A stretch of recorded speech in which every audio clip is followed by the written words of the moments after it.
berlebihan, atau bahkan tertidur tidak terkendalikan di siang hari. Merasa ngantuk adalah hal yang wajar apabila kita merasa lelah dan kurang tidur. Ternyata ngantuk ini tidak semata-mata kita rasakan biasa saja loh, tetapi sampai ada gangguan sarafnya.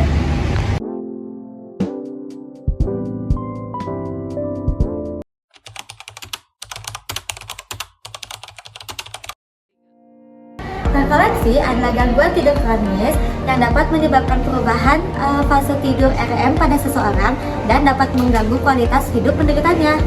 Gangguan ini memiliki 4 gejala utama, yaitu rasa kantuk berlebihan di siang hari yang sulit dikendalikan, katalepsi hipnagogik, hallucination, serta sleep paralysis.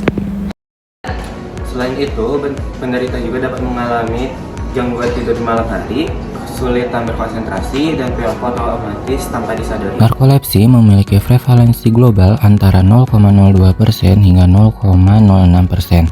Prevalensi untuk narkolepsi tipe 1 berkisar 25 hingga 50 kasus per 100.000 orang, sementara untuk tipe 2 sekitar 20 hingga 34 kasus per 100.000 orang.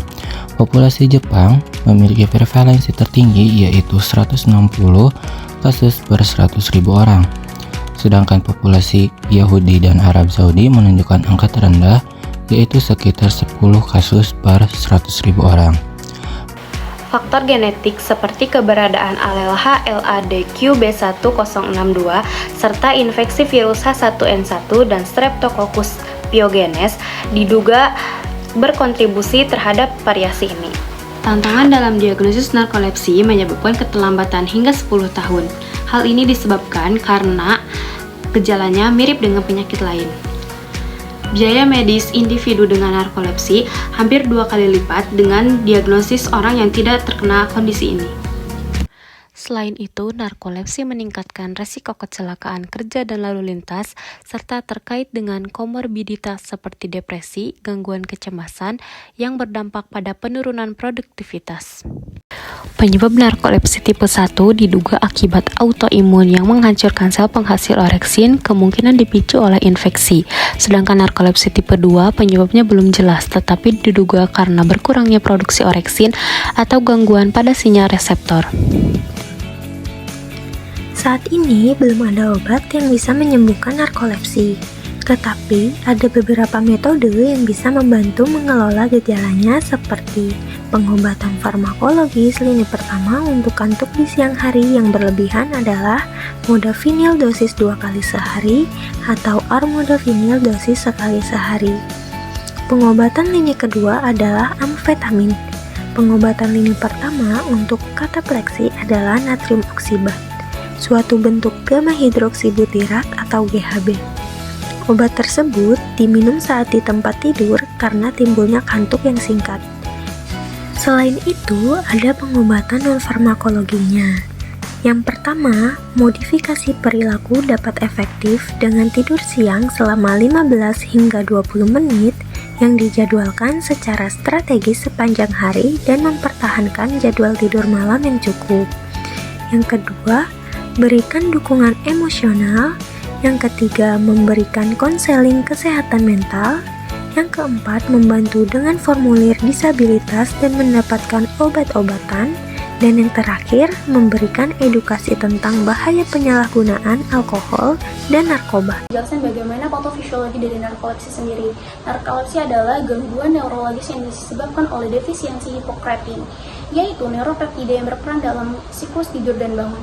Pada sebagian besar pasien narkolepsi tipe 1, terjadinya degenerasi neuron penghasil hipokreatin di hipotalamus yang menyebabkan ketidakseimbangan kontrol tidur dan bangun.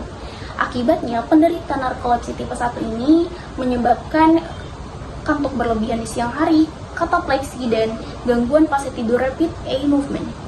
Meskipun penyebab dari degenerasi neuron hipokreatin ini belum sepenuhnya dipahami, banyak bukti yang menunjukkan keterlibatan pada proses autoimun. Hal ini diperkuat dengan adanya keterkaitan antara narkolepsi dan alel, yaitu alel HLA-DQ-B1 yang dimana human leukocyte antigen beta 1 yang sering ditemukan pada pasien infeksi saluran pernapasan atas seperti disebabkan oleh bakteri Streptococcus pyogenes dan virus influenza yang juga dapat memicu respon imun yang secara keliru menyerang neuron di hipokretin.